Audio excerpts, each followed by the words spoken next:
So because our group have been focusing a lot on MBTI in the past, because we don't have any experienced trainer or speaker in Enneagram. So even myself, I'm not really certified in Enneagram. So that's why we are quite lucky today to have Cindy, who is a certified Enneagram trainer, to actually give us a crash course on Enneagram and answer some of the commonly asked questions from our members.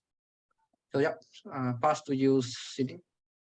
Okay, thank you very much. Thanks, Tunda, for the introduction. Hello, everyone. My name is Cindy Leong, and I founded the Enneagram Academy as well as Relationship Studio. Yeah, so I mean, maybe a background information about myself. When I first got to learn about the Enneagram, I was at a very low point in my life. So I was really finding answers to why my relationships had to end in a certain way and why it has always failed. And that is when I got to know about the Enneagram. So my background is in psychology and business. So it makes perfect sense that I'm doing what I'm doing. For some reason, I didn't plan this route, this path, right? But I think God has a better plan for me. So when I got to know about the Enneagram, because for me, I've tried all the profiling tools as a psychology student. I've tried the ISC, I've tried the MBTI, I've tried the Strengths Finder, I've tried Genetics, all the various ones, right? Because as a psychology student, I have to try them. However, my university have never provided the Enneagram. It was not available. I only got to know about it through another friend who is also a professional coach. And that is when, when he shared about the Enneagram, it makes so much sense to me. And it gives me a lot of insights as to, oh, no wonder this is how I'm feeling. No wonder this relationship had to fail. No wonder I didn't know better. No wonder what I did is not right, not the best way to treat the other person. So I guess the Enneagram has given that kind of insights.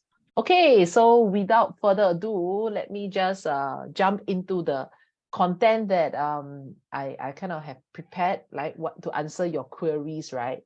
As to how Enneagram is very different. Okay, so first thing first, right?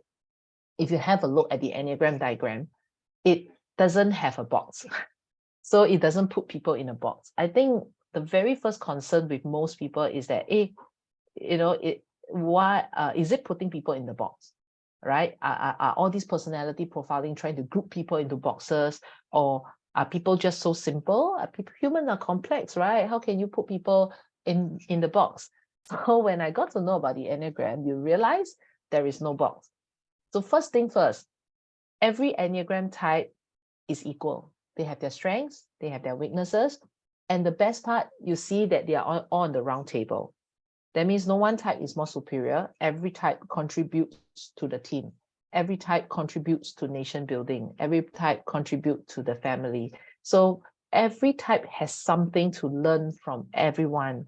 So you can see that there's connecting lines, because the connecting lines are basically areas for growth, areas that you can learn from one another. So there's no one type better than the other. All right. And what I love most about the Enneagram is that it is a flow, and it is about being holistic, and it's about being balanced. Yeah. So let me try to, wow, okay. So I have a lot of questions here. So I'll try to answer one by one, yeah? Why the Enneagram? How is Enneagram different from other profiling tools, right? So we have 3 layers when we talk about personality. The top layer is called personality traits. So DISC measures your traits. That's why at different points in your life, you do realize that the traits do change.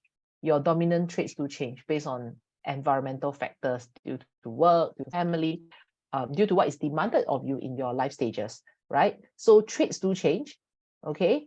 Then the next layer is what we call the character. Now, character is very different from personality traits, okay? Traits are the behavior that you can see on the surface.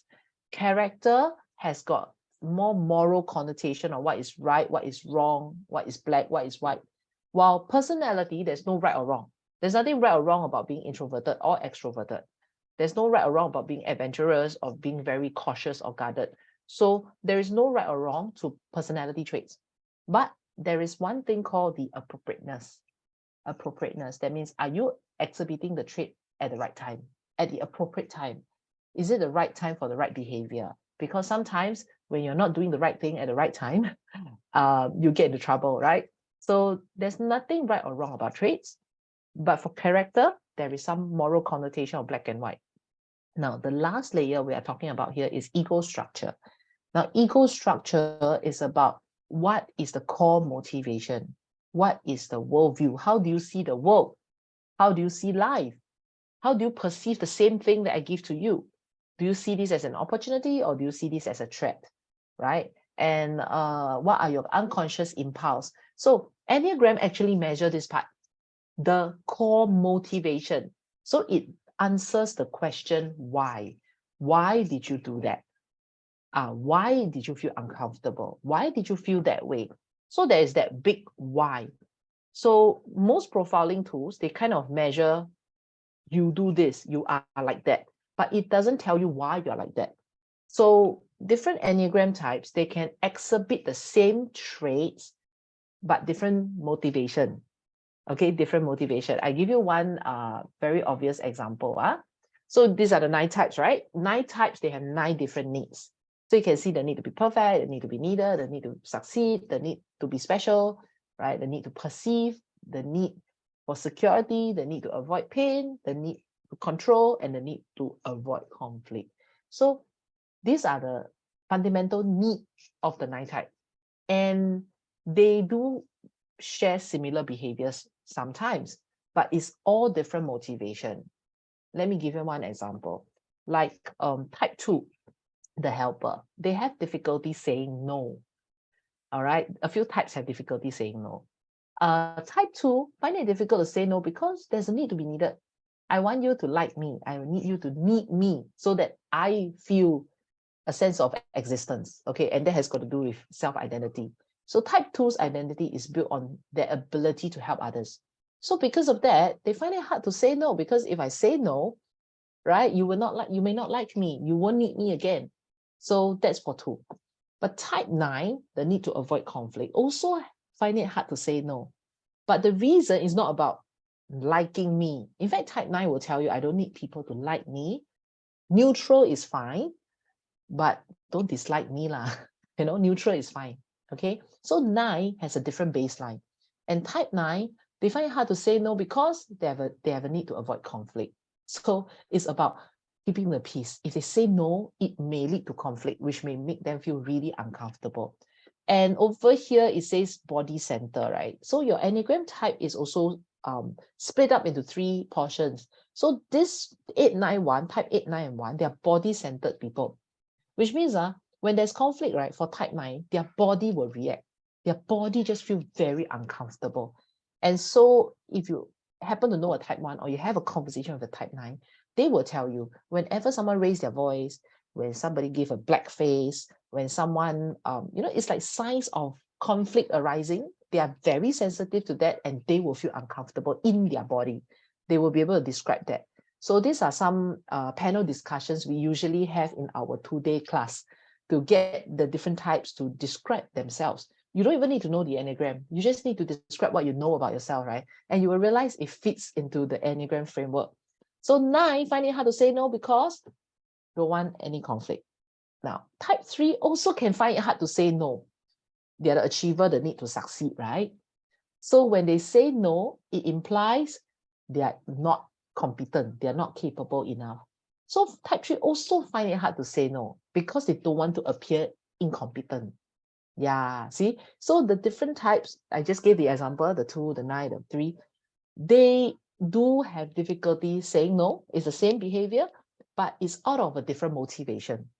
Okay, so I hope that also gives you some insights to the difference between the 2 Enneagram, between Enneagram and the other profiling tools as well.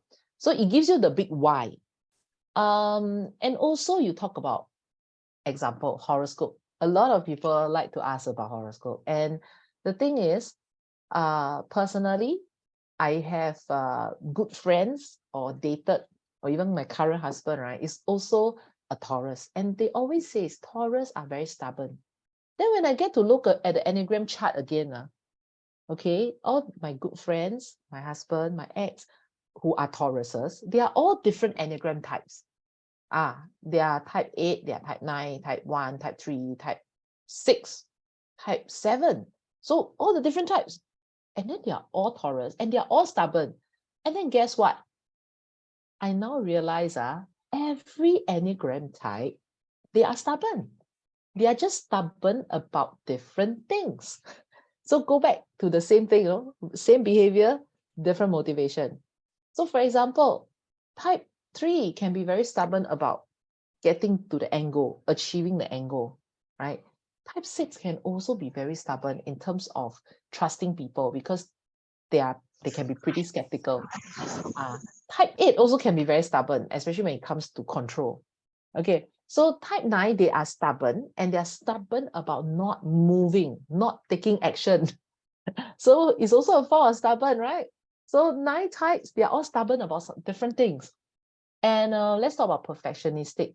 It's not just that the type 1 is perfectionistic. In fact, all the 9 types, they are particular and perfectionistic about different things. So if we put all that into perspective, then you really realize that, hey, it's not just about what you see on the surface. It's actually going deeper to understand that core motivation, which makes Enneagram even much more dynamic and in-depth. And for me, when I do coaching, especially for couple coaching, I totally see where they're coming from. I totally see where the problem is. Yeah. So it is a really good framework to help me to understand how the couples can work better together, or any two person at all, right? For example, you see, type 9 and type 4. 9 and 4, they're very different. Type 9 are the peacemaker, conflict avoidant, very chill type. Type 4 is the very intense type, and they are very, very emotional. So small thing become big thing. Okay, small thing become a drama. Type 9 is big thing become small thing become nothing. So it's very, very different, the 9 and the 4. But when I look at this Enneagram diagram, it also gives me some insights as to how this couple can work on themselves to improve.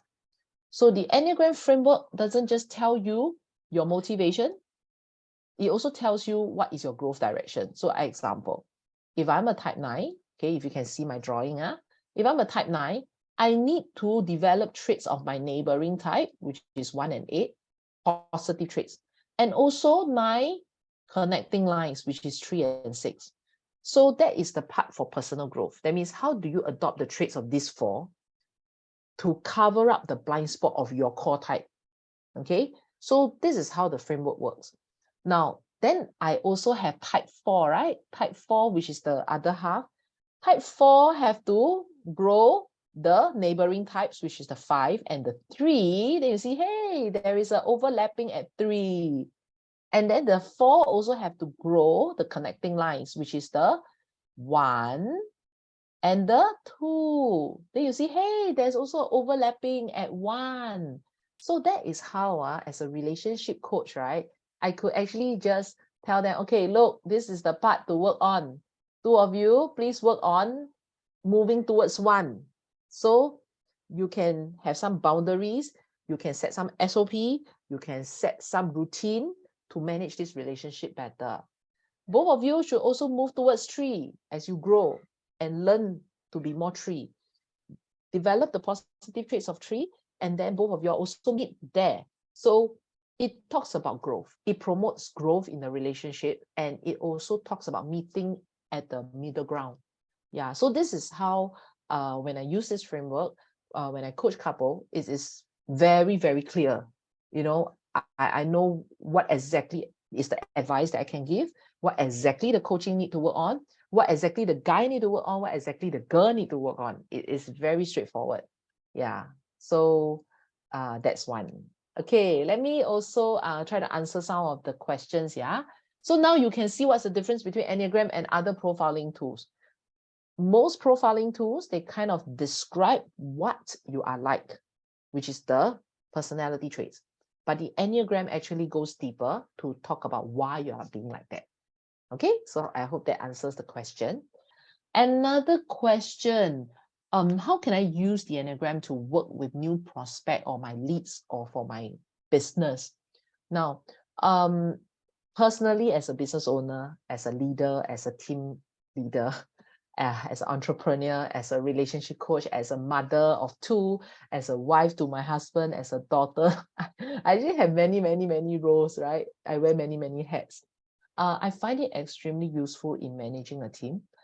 And I also find it very useful in sales, in trying to convince someone of my ideas or influencing them to take on my ideas. Very importantly, when you know what type that person is, you are able to speak that person's lingo. Yeah. So again, back to this chart, right? Very, very interesting. Different types, they want different things. For example, for type 3, right? Speed is the key. Type 3 is all about efficiency and quickly get to the end goal. So if I know my client is a 3, then I will speak his lingo to get him to the end goal quickly. And I will take away all administrative hassle. You just need to sign on the spot. That's it. On the dot. That's it. I settle everything else for you. So it's to make it fast and easy for the process to move on. That is for the 3.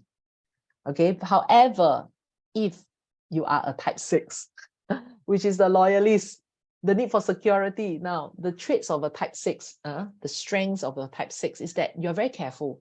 Type 6 wants to prevent worst case scenario, and type 6s are people who do things step by step. And that is when a type 6 deals with a type 3 client, they may not feel comfortable. The 3 wants to go fast, but the 6 want to explain everything in detail. Otherwise, the type 6 himself or herself will feel very uncomfortable, very uneasy, very insecure about the fact that I didn't go through the process thoroughly. What if? So there's always that what if for type 6. What if the client turned back and blamed me? What if I didn't cover all ground? All the what ifs.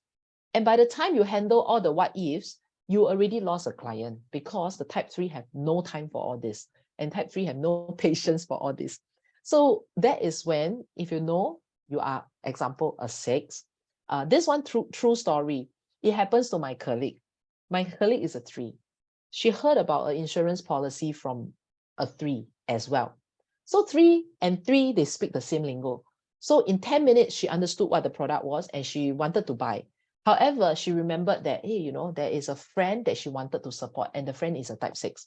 So she said, okay lah, since I know about this product, I really wanted to purchase. Okay, let me go and approach this friend to purchase. But this friend who is a 6 wanted to go through every single step. And she almost died in that 1-hour appointment. And she actually had to give the guy the feedback and said that, look, dude, I actually prefer not to be treated this way. I prefer a faster, quicker treatment, quicker deal, you know. And that was very interesting because the guy himself was not comfortable. He wanted to go through the process to be safe himself. But for my colleague, who is a 3, she said, no need. I'm good enough. I think this is good enough. I can just proceed. So when the client wants to proceed and when the agent didn't want to proceed, sometimes that may lead to some setbacks. Like they will feel that, okay, you're not the right person to serve me. But it's not because you're not competent in your job, but it's because your style is just not my preferred style. So that's the story between the 3 and the 6. Yeah.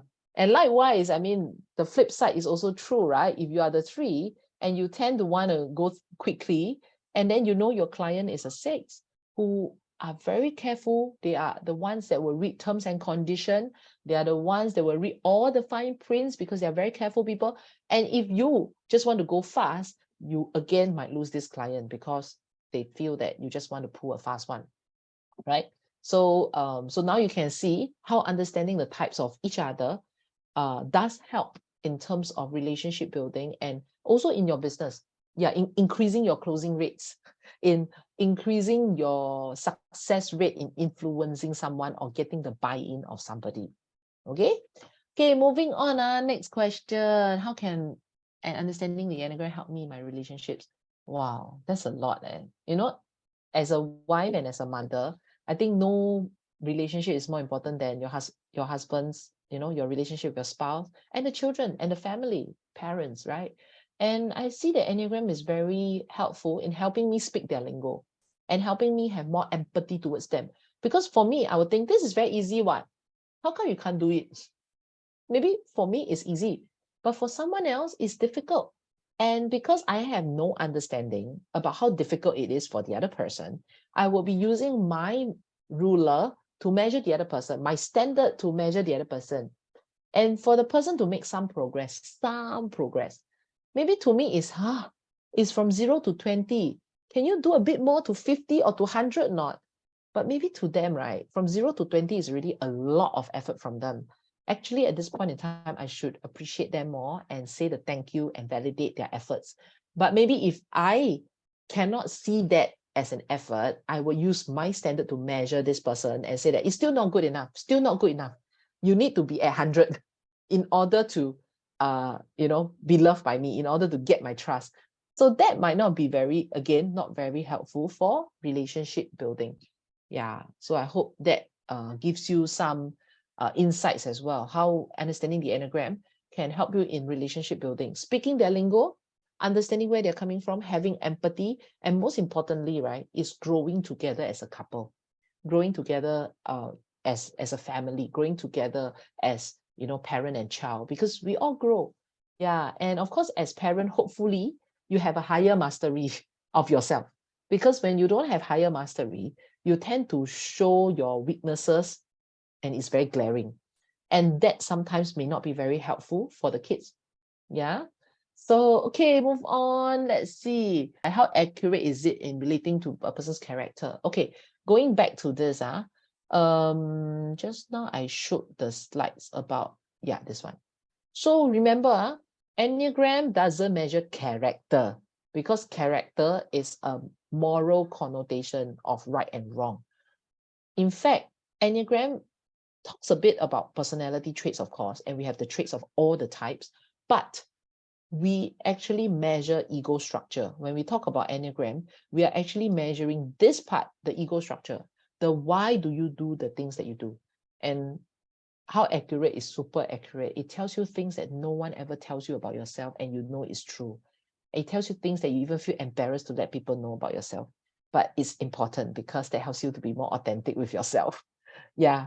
So I find that it's very, very illuminating. It's very vulnerable. It really tells you about your fixation, your weaknesses, your vulnerabilities, your greatest fear, and helps me to be a better version of myself, to face it instead of sweeping it under the carpet and deceiving myself and deceiving others that things are okay when it's not. So I find this extremely revealing. And every time, I mean, I've learned this for 10 years now. Even 10 years is like, wow, I'm still learning. I'm still learning about certain types. I'm still having deep conversations with various types of people or friends around me to get to know them better and to get to know that type better. Yeah, and I would say that Enneagram comes to life when you talk to real human beings. You can never get it right through reading a book or through watching videos. You can only get it when you talk to humans. And that is the beautiful part of it. And that's how you use it to build relationship too. And so in my opening speech at the Enneagram conference, I actually shared that, the friendship you build at the Enneagram level is unlike any other friendship you build elsewhere, because at the Enneagram level, you start off at the vulnerable parts first. You start off understanding each other's vulnerability first. While in most other relationships, we try to present the best self. While at the Enneagram is the worst self and the most vulnerable side. So I would say that it's very different. The kind of friendship you build in the Enneagram class is just so deep, and you will see humanity very differently. Yeah. Moving on, next question. If there are 2 or 3 possible types, how do we decide exactly which types they are? Yeah, that is actually covered in our level 2 program, where we actually teach you what to look out for, what question to ask to tell the 2 types or 3 types apart.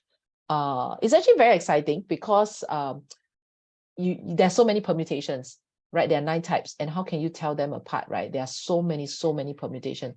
That's why in the real world, in the US, when the trainers are and coaches are into Enneagram, they actually do not use any online tests. They actually are taught the questioning and interviewing technique to suss out what type the person is. So usually if, let's say, you want to get to know about your own type, they will usually get you to come to the coach's office and have a 2-hour conversation with me, and I would be able to tell what type you are. Okay. But then in Singapore, we have no time for that. If you're having a corporate training, 2 hours per person is too much time. So what we try to do to have the best of both worlds is that in our academy, we get everyone to start doing the online test first. But it will never be 100% accurate, because as of all self-assessment, it's never 100%, because sometimes it's not that test is not accurate. Sometimes as I am answering, I'm not accurate about myself. So I would perceive myself a certain way, and I click at the questionnaire in a certain way. But that is my assessment of myself. So there are cases where, for example, again, back to the Enneagram type, there are some women, they are so scared of being a type 8, because the 8 is the challenger, the control, the need for control. It's a bit like Lee Kuan Yew type, right? Of course, in the Chinese context, it's like the Empress Dowager, that's a type 8. So for female to be a type 8 is like not very popular in Asian culture, right? It's not so right, or not so good, not so nice to be a type 8 female. So there are type 8 females who, when they do the online test, any word that has got to do with control, domineering, aggressive, assertive, they rate it as very low, very low, very low, because they don't want anything to do with a type 8. So that is what we call a bias lah. Yeah, and they already prime themselves in a certain way that they don't want to be that. So any clue of control, any words that has a slightest clue of control, they rate it as very low. So then they are fooling themselves lah. Then obviously the test result will show another thing. And then if it show out to be type 2, yay, they feel very happy, because type 2 being a female is more sought after, is more acceptable in our Asian culture. So things like that. So I've seen a lot of cases like that where people are just trying to rig the test. Yeah. Okay, so Clement's question now. Okay, apparently I'm a 5-wing 4 who is mistyped as a 9-wing 1. How's that possible? Oh, of course that's possible. So Clement, can you just explain to me how were you typed? Who typed you? Okay, I typed 9-wing 1 on my own because I bought an Enneagram book that's 100 pages long. And I went through all 100 pages and decided that 9-wing 1 was the most accurate. Okay. Then last year I met someone who does Enneagram like on the side, and then he typed me as a 5. 5-wing 4. He typed you. Who is this person? Through his manual or something. Who is this person? I don't remember. You don't even remember his name. Okay. Firstly, no one should be telling you what your Enneagram type is. That's one. Number 2, someone can help you discover your Enneagram type by asking you some questions to help you get some awareness. All right. But again, no online test should be telling. So it shouldn't be a case where, okay, I did a 50 question and it says I'm this type, so I'm this type. It doesn't make sense. So learning about your own Enneagram type should be an informed decision and an educated choice. All right. So the journey to discover your own Enneagram type is more meaningful than just knowing your type. Otherwise, it wouldn't serve you. So then the key questions now between 5 and a 9 is this. Now you see, type 9 is a body-centered type. Type 5 is a head-centered type. Okay, that means what is the center? It's what we call center of intelligence. Okay. Head center tends to process the information that life gives you through the head. So you think a lot. But for 9, it's body center. That means go with more gut feel. So in fact, type 9 don't think so much. They prefer not to think. In fact, they think a lot for others, but they feel very uncomfortable thinking for themselves. Okay? Think a lot for others? Yeah, but feel very uncomfortable thinking for yourself. Okay. Wow, yeah. But 5 wouldn't have that problem. 5 have no problem thinking about everything. 5 basically thinks about everything, and they need a lot of personal space to think and to process and to do self-reflection. So 5, in terms of dealing with emotion, they are more detached. While 9 is more, they care more about feelings. They care more about, oh, someone is down. Oh, someone is angry. The sensitivity to feelings is there for type 9. If you care about the philosophy of feelings, does that mean you more 5 or 9? Say again. If you care about the philosophy of feelings, does that make you more type 5 or type 9? Philosophy of feelings. Yes. Now, if you see feelings as only a philosophy and not being able to feel feelings as in spontaneously, then that's usually a 5. Because 5 tends to think about feelings. The 5 usually may not be able to feel the feeling at the moment, which is very different from 9. Okay, 9 can feel. 9 can feel discomfort, 9 can feel agitation, 9 can feel anger, and it's spontaneous. You can feel. And 9 could tell that, they are not okay in terms of, the feelings, right? They are very sensitive to feelings of people as well. But 5 is a bit more muted to that. 5 is not so sensitive about people's feelings. Okay. Okay, so that's one. And also 9 have no issue not thinking. Okay, so the thing about 放空 is very easy for 9. Think about nothing. That's easy for 9. But for 5 is very difficult. Okay, so I hope that gives you some insights as well. Another insight is about different energy center. So 5, 6, 7 being head center tends to experience more headache and migraine because you use a lot of head. That is head center people. Heart center people will experience a lot of heart pain, heartache, heartbroken. You will remember important life episodes that way. And for body center, it will be body pain, body ache, body intrusion, body injury. So that is also a clear telltale sign, which is your energy center. Okay. Yeah, so if you have heart pain, it's heart center. More heart pain, that means you remember important life episode in terms of heartache and heart pain. You know that day your heart not okay, you're not okay, you cannot sleep one. That's a heart center. Head center is that night you can't get through the thinking. The math just don't tally, the equation just don't equate. You also cannot sleep. That's the head center. Okay. Well, body center is, oh, my body is very tired already. I need to sleep.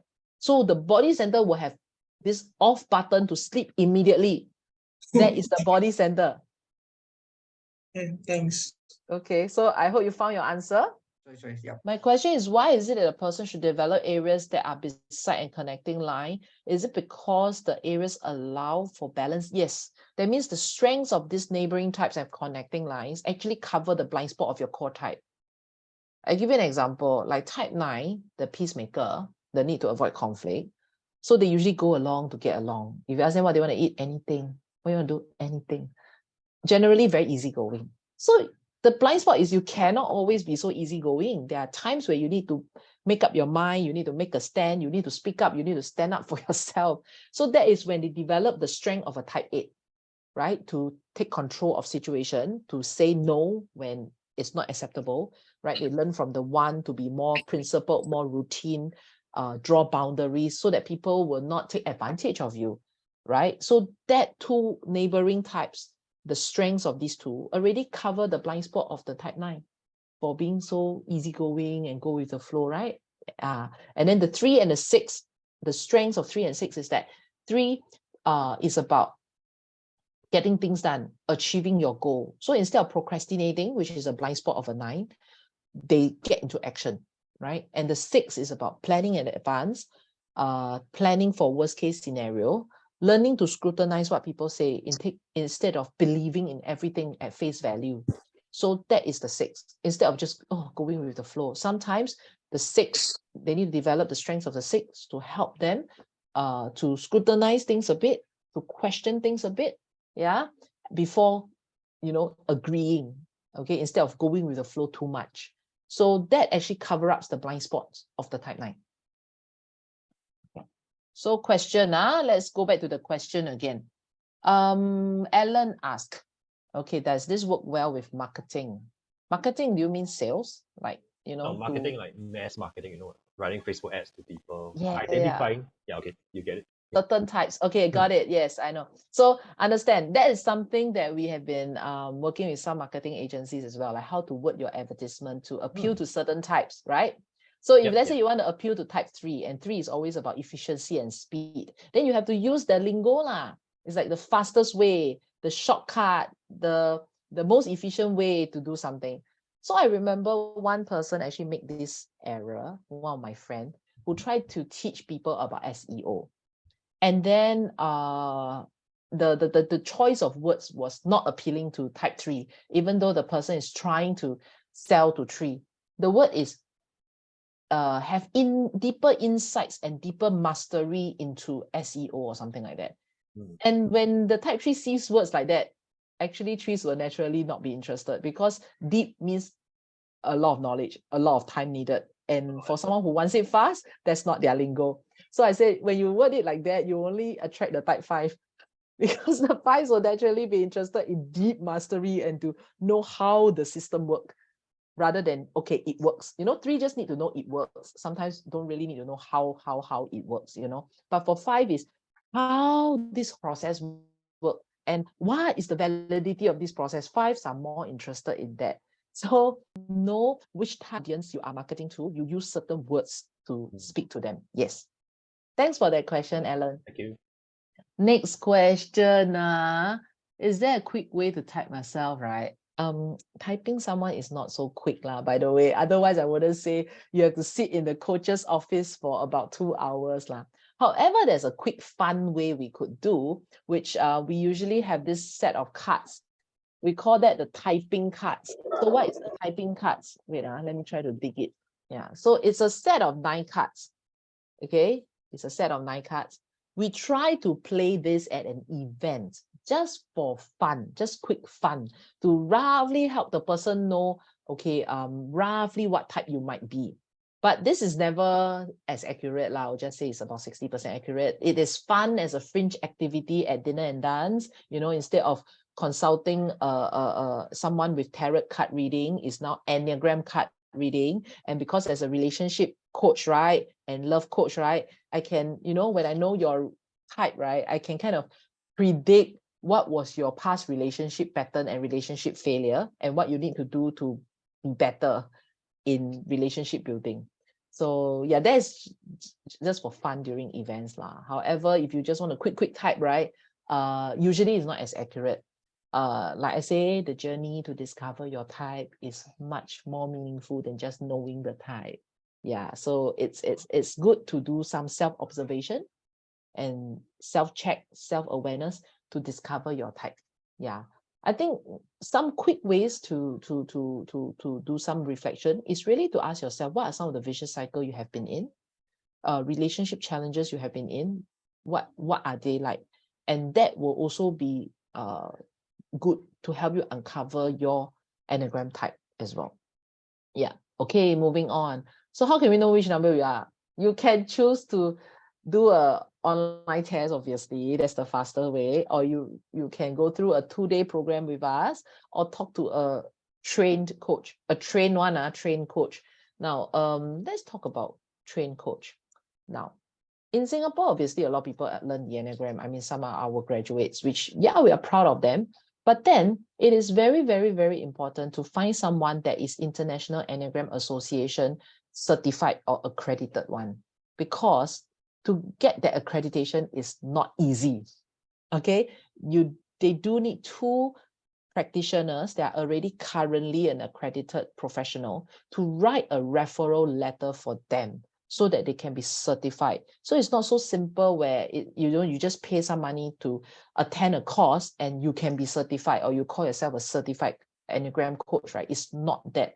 So it's best to get someone that is either learning from a IEA accredited school, or they themselves are the IEA accredited professional, then the methodology will be more correct, because Enneagram is a very dynamic profiling tool, and it's very easy to type people wrong. You have many ways to type someone wrongly, just like what Clement has gone through. And when someone is being typed wrongly, it will hinder the person's growth process, because I spend time climbing up the wrong tree, right? Barking up the wrong tree. I'm working on something that is totally different, the framework is different. So it's important. The personal growth journey for every type is very different. So it's important to discover the core type and to get it right. Then you are able to craft out your personal growth journey. Now, however, we do have a very detailed online test, which is 180 questions. For those who really have the patience and you really are curious to try, this test is only $20 and it's made available to anyone that would like to try. Later, I'll give you a QR code. You can scan and let me know if you want to try this at $20. Now, the difference with this and other free tests online is this. Free test has very little question. And when there's very little question, you question the reliability of the test, right? Whether it's testing for consistency. So 180 questions, I feel is about right lah. It's not too long, it's not too short. It takes you about half an hour of your time. Next, our profiling test actually talks about the positive and negative. And I love this so much because it helps me with my coaching direction. Because any traits that is overused, any strength that is overused becomes a weakness. I give you an example, like this person is a type 9. I kept using type 9 as example because there is a lot of 9 in Singapore. Okay, from our data is about 30%. So every 3 person you meet, 1 is a type 9. So I think it's important to figure out how to communicate with the type 9s around us, because 1 out of 3 is a type 9. And maybe you are 9 yourself here, right? The majority of the people here as well. So 9. Sorry. Question is the question is the survey based on the student or the general public? The student, you have to do the test 180 questions. It's a self-assessment. Maybe type 9 are more attracted to framework like this, so there might be a bias when it comes to the test. We kind of thought so, but when I talked to various Enneagram schools in Singapore, majority is also 9. And there's a good reason why Singapore has a lot of 9 as well. Yeah. So that's the reason. I mean, if you are talking about profiling tools, I would say maybe 5 or 6 might naturally be more interested with that. You will find that 3s may not be as interested, because in fact, when I went to an international conference, they say, oh, there's so little type 3 in our community. And I wonder why. And I say, no, Singapore, there's a lot. It's about, in our database, about 10%. Right? 10 is quite a lot. Okay, and yeah, 5 and 6 is about 15% each. So you have 30% type 9, 15% type 5, 15% type 6, that makes up 60%. And then you have 10% of type 3, so that is 70%. So you have 30% of the rest, which is the minority. So in fact, you as a type 1 is the least that we have. It's like 4%. So you are the rare Pokemon. I see. Yeah, I was just trying to make sure that, I mean, there's a difference between the people in the public versus the people who are in the interest, have the interest in this. Okay, in certain contexts, okay, it is some, for example, internship program from like an insurance company or a company, right? Basically, it's an internship program. So they are forced to go through this Enneagram program. They didn't sign themselves up. It's part of the internship program. Even so, we still have majority of 9. And then when we go into company training, corporate training, also there's a lot of 9. So the data is not just people who sign up for our program, but there are also people who are being unwillingly signed up. But there are basically a lot of 9 still. Yeah, so I hope that kind of answer your question. Well, but maybe the statistics might change over the years. Yeah, and I thought it was interesting why we have a lot of 9, and we have a leader who was a type 8, which is Lee Kuan Yew. So that gave him, you know, a easier time at that time when we have a lot of 9, because we just go with the flow and okay lah, the government says so lah, so we just do go ahead with it lah, you know. I would think that he might have a hard time if we have a lot more 8 that will challenge him all the time. Then nation building at that time for Singapore will not be so easy. Yeah, so let's come back. So you can see the test results, right? There are positive and negative. So for example, type 9, their strength is they are very good at seeing other people's perspective. They can see every type's perspective.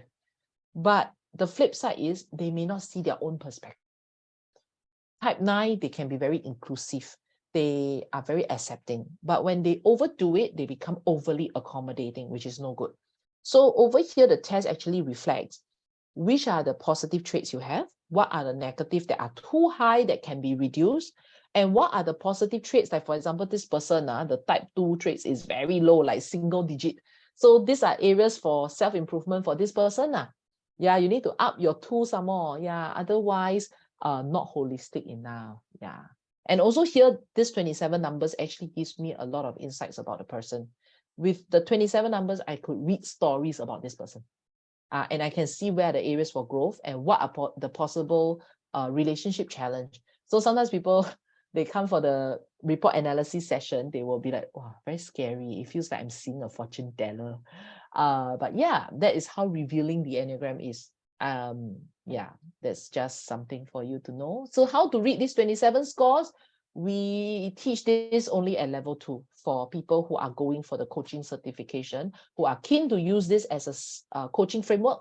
That's where you learn this. And the person who is going for the certification will also have to do an assessment to be sure that you are competent in reading the Enneagram report.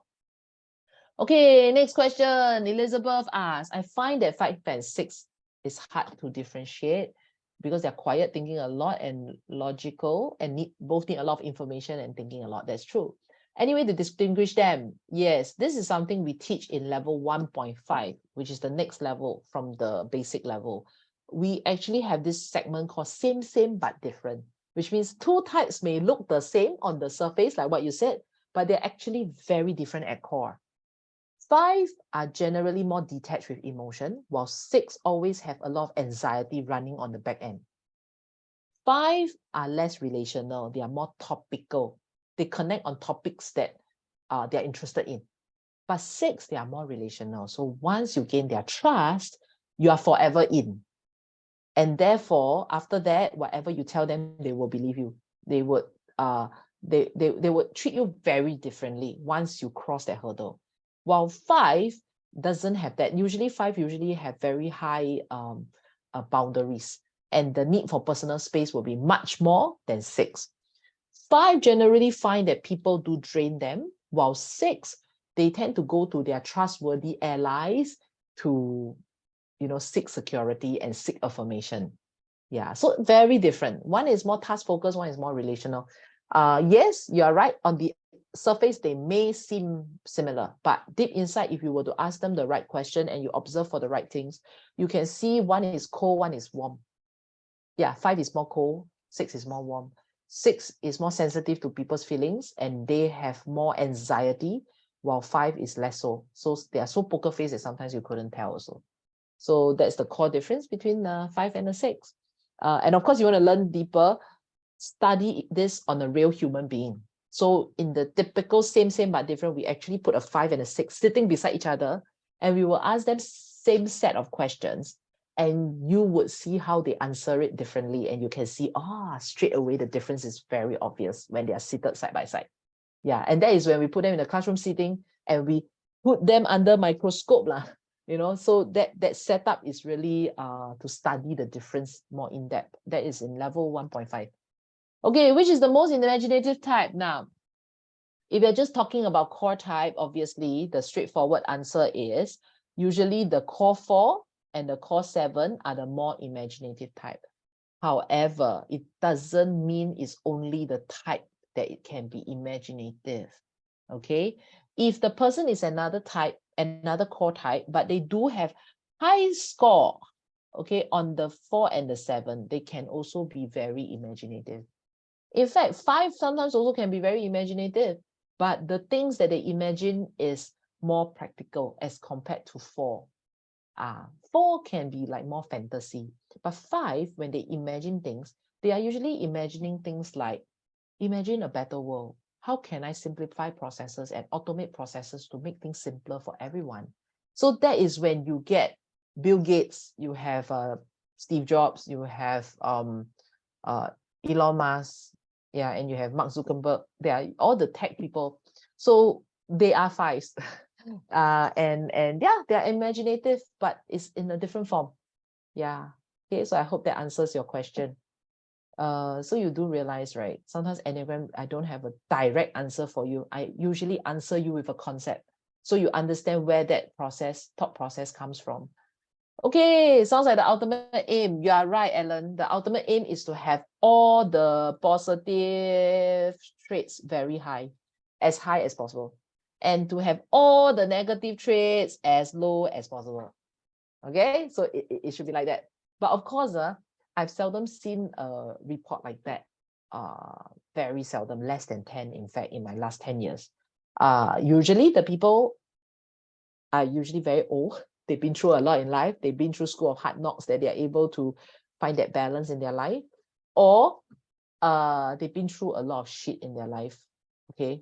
Or only the last one is they do this test under an interview context. They are trying to look good. Then the test result looks kind of perfect. But even so, we as coaches or Enneagram trained practitioners, we are also taught how to read the report, even in an interview context, so we can adjust accordingly in our mind. So don't be fooled by the report itself. Report is just like a map. That's what we always tell our students. Report is just a map, but you still have to go there and check out the terrain. The map is not the terrain. So during an interview, when you ask questions, when you suss out the interviewee, when you study their body language, you study their thought process, you test for congruence, that is when you are testing the terrain. Okay, so never just use the test result as the final guide. Thank you. Okay, next question. Hey, do you think it's more common to develop one wing or both wings? And it is recommended to develop both wings. Sorry, in my Los Angeles. I was eating mala just now, so that's why the throat a bit. Yeah. Okay, let's see. It is actually advisable to develop 2 wings, but in reality, sometimes people do not even have 2 very strong wings. Like for example, this is a type 9. You look at the test result. The 1 is at 55. The 8 is at 71. So the wing for wing 8 is higher than wing 1. So in this case, it's 1 high, 1 low.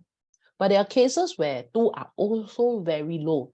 Like I have seen type 9 with 2 low wings, which means the 2 scores for 1 and 8 is like 10 or 20, which means this person is not so well supported, and the blind spots are very, very glaring because this person lacked the positive traits of the wings to support him. Yeah, make sense? So it's better to develop 2 wings. But when you first get to know about the Enneagram test, you will kind of realize one of your wing is stronger than the other side. So then the aim is to strengthen the other one. So I tend to use this analogy. Your core type is like the bird's body. So the wing can only be beside you, left and right. The wing cannot be detached from your body. So there's no way you can be a 9 wing 6 or 9 wing 4. The wing cannot be detached. Yeah. But you'll be surprised, some Enneagram trainers, they kind of really teach it that way. 9 wing 4 or 9 wing 6. So the wing is detached. So that doesn't work. Wings are always neighboring, left and right of your core type. And that is a form of classification. And also, what's the purpose of the wings? The wings are there to help you fly forward. But the thing is, if you only have 1 strong wing, when the bird has only 1 strong wing, right, you realize the bird keep flying in circles. And this is what we call the vicious cycle. If you realize you keep going in circles in certain ways, right, it means you have not developed certain strong wings, another strong wing, to propel you forward. So the aim is really to develop 2 strong wings. Yeah, where possible. So the strong wing will look like, if your core type is 90 something, your wing on the left and right should be also 90 something, 90 something. Maybe one slightly higher than the other, right? But then both should be high lah. Then you are a well-developed person. Okay, thanks for that question. Next, Andrew asks, does the wing needs to be just beside the main type? Yeah, so now you got your answer. The others are called dominant traits. They are not considered as wings. How can you type Lee Kuan Yew as 8 even though? Okay. A lot of Enneagram trainers and teachers would agree he's an 8. How do we do so? By looking at his interview, looking at his rally videos, his biography especially. You look at what he believes in, how he lives his life, his philosophy about life, his worldview. Remember, Enneagram is about worldview, about how you see the world. So 9 types, 9 different ways of seeing the world. So I hope that answers your question, Elizabeth. So the need for control, right? And type 8's style of doing things is really my way or no way. And you may love me, you may hate me, but it doesn't matter. As long as the right way, I'll do it my way. And it's really the iron fist lah. So 8 is that kind of style lah. Sorry, actually, I thought I for a long time I thought it can be type 1 as well. Because type 1, when they're younger, they are less assertive, but when they are at a certain position, they can be assertive. Okay, different. Type 1s are very low risk takers. Hillary Clinton is a 1, right? They are low risk takers, but 8 is a high risk takers. So for 8, right, they tend to be more explosive with their anger. So if you ever watch the video on the SIA video, where how Lee Kuan Yew gave his speech, I think this one you can Google lah, Lee Kuan Yew and SIA protest or something like that. You will see his video. He literally talk like the mafia boss, and that's a 8. In fact, a lot of Enneagram teachers, we feel that his wife is in fact a type 1. The wife is a 1 and he's a 8. Yeah. However, again, cannot look at the traits. A lot of 8 have high 1 traits and 1 have high 8 traits as well. Especially if you study into the instincts and the subtype, there is one instinct of type 1 do look like 8. But we still go back into the core lah. Basically, 1, when things go wrong, they blame themselves. 8, when things go wrong, they blame others. 8, they're more explosive with their anger. 8 are big risk takers and they care less about how people see them. And actually, if we study the Enneagram in a deeper way, you actually can see how Enneagram is rooted to your body. That means there are certain types they think, then they do. Certain types they feel, then they do. Certain types they think, feel, do. Certain types they think, ding, ding, ding, ding, ding, feel, and go back to ding, ding, ding, ding, ding, and may not do. So there is a loop for every single type, in fact. So if you were to ask me, I would say your Enneagram type is really like the OS, whether you're iOS or your Android, right? The system inside the hardware system, they don't mix. So you cannot say you are a few types. No, your core only 1, your OS only 1. But you are able to download common apps to function, like WhatsApp, you have Telegram, it's common apps that can function in the different OS. But the hardware inside, right, function very differently. So that's where we do the same but different. A few types can look similar on the outside, but inside is very, very different. So if you were to have a deeper conversation with type 1 or a type 8, how their body function and how their anger function, right? The type 1 would say things like there is an internal voice, which is a self-critic that keep criticizing the one that you're not doing good enough. You should have done this, you could have done this, you should have improved on this. Why didn't you do that? Well, 8 don't have that internal voice that way. But 8 can tell you when they're angry, how their body feel. It feels hot, it feels like certain sensation in their body, it feels like boiling, sometimes the blood literally boil to the head and they cannot control, and that's why they explode. So these are deeper conversations you can have with the various Enneagram types. And when they describe to you how their body function, how their body feel, what's the sensation, you will know that, yeah, the types are just very different. The way their body is even wired. Yeah. So it's very, very deep lah. So I just feel very intrigued even when I was talking to this Spanish trainer who studies biology. She's even talking about how, for example, type 9, they actually lack a certain chemical in their body, and therefore it leads to aversion to aggression. And that is why they are so conflict avoidant. It makes them so uncomfortable. So I was like, oh, that's very interesting. So it actually responds physiologically. Yeah. Business owners, founders mostly, in which Enneagram types the most? Okay, as much as I don't want to stereotype, and I can say that every type can make great business owners. However, what is most common is the assertive types, which are the type 3, type 7, and type 8. 3, 7, 8, they're the assertive types. Of course, by sheer numbers game, there are 30% of type 9, right? So I also see a lot of 9 who are business owners. They do make good business owners because they are very nice people and they will always have a lot of people supporting them lah. Yeah, 3, 7, 8 is because they are usually the most assertive ones, and they see something, they chiong, they do it. Usually you also see type 5 business owners, but they are usually in the tech business, obviously, and they usually need a business partner who is a 3 or 7 or 8 to do marketing for them. Yeah, makes sense, right? There are certain types that are less prone to be business owner, obviously, because they are less, they are lower risk takers lah. Yeah. So yeah, actually, in fact, the better question would be to know what types, how the different types makes good business owner. I think that would also be a good area to study, because every type can be good business owners. It's just how. Yeah. So again, I don't want to make people think that only certain type can be business owner or can make it to be business owners, which is not true. Yeah. Okay. Next, do Enneagram of a person change over time? No, it doesn't change. So your core type does not change, but the traits can change because you develop certain traits, right, to cover up the core type's blind spot. So just now, as I talk about the OS, your OS does not change. You can only upgrade the OS. So that's how Enneagram works as well. So that is the very amazing part about it. And it's actually rooted to your body, how your body even function. So for example, type 2, 3, 4 is the heart center type. Okay, let me go back to the slides. Heart center type, 2, 3, 4. Okay. 2, 3, 4 are the heart center types, right? So 2, 3, 4 tends to respond very badly to embarrassment, because heart center tend to have very thin skin and they feel a lot. So embarrassment in public is no.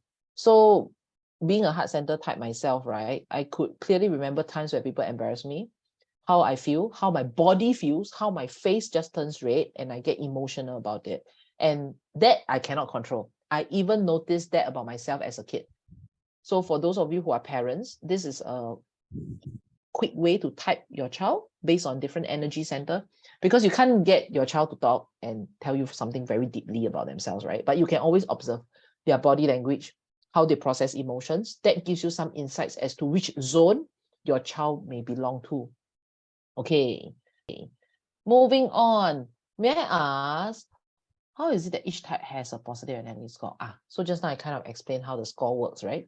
When the positives are overdone, it becomes negative. And when you have high positive and high negative scores, it means on a good day, you showcase the positive traits. On a bad day, you showcase all the negative traits, which means you're highly volatile, which is not so good.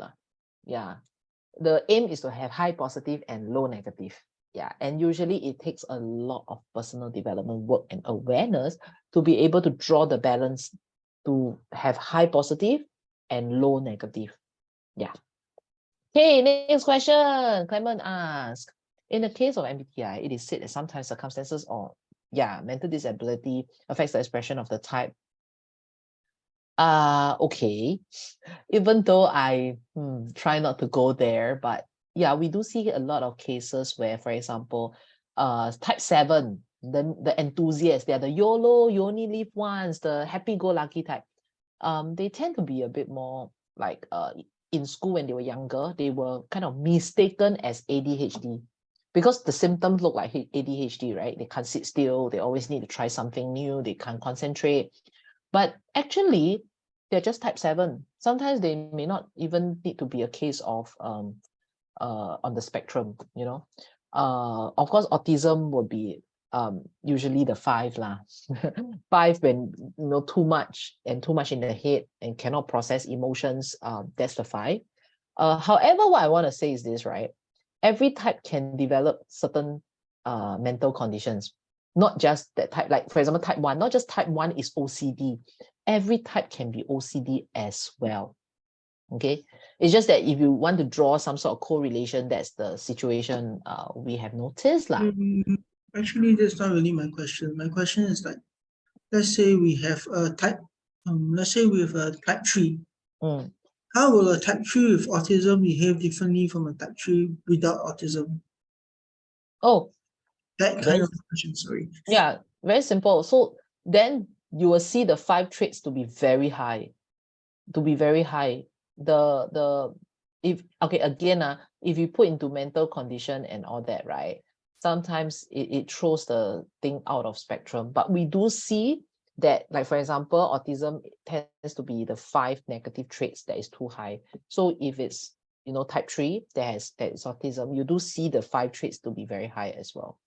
Or we do notice cases with people who have anxiety attack. They can be any type, but we do see the 6 negative traits are very high for people who struggle with anxiety attacks. Yeah. Or depression, which will have very high negative 4 traits. I hope that answers your question. Next question. What career better for type 1? Okay, they want to be perfect, but nothing is perfect in this world. Oh, for type 1, right? Sorry, I forgot to turn on the light. For type 1, right, the career that allows them to be precise is the best career for type 1. Anything that has got to do with precision, accuracy, following rules and standard like ISO, civil engineer, accountant, teachers even, because ones are really good teachers. They like to teach people to do things the right way. Yeah. So I hope that gives you some idea. So it's not just about the job, but what in that job role clicks with their core motivation. Because type 1's needs is to be right, the need to be right, the need to do the right thing, the right process. So any job that allows them to do just that, right, is a great job for them, right? And also depends on, of course, their passion and their education background, right? Thanks, Richard, for that question. Okay, next question, Andrew. Picking up more on the positive and negative score, how does the test differentiate between a type is positive or negative? How does the test differentiate between? Okay, so just now like what I mentioned, right, it's best to have high positive and low negative. So how does the test differentiate? Well, I think the test algorithm has some mechanics to differentiate, right? Which are the questions that are allocated for positive and which are for negative. Yeah, for example, you can be assertive, but not aggressive. Aggressive become negative. Assertive is okay. Yeah. So if you're able to tell the difference between the two, right, it's more likely you're more balanced. But for some people, they can't make up the difference. So they will think, no, I don't want to be assertive because assertive is too aggressive. Then they totally reject assertiveness. That may not be a good balance for the person. Thank you, Clement. Okay, I finished all my questions. Yay, okay.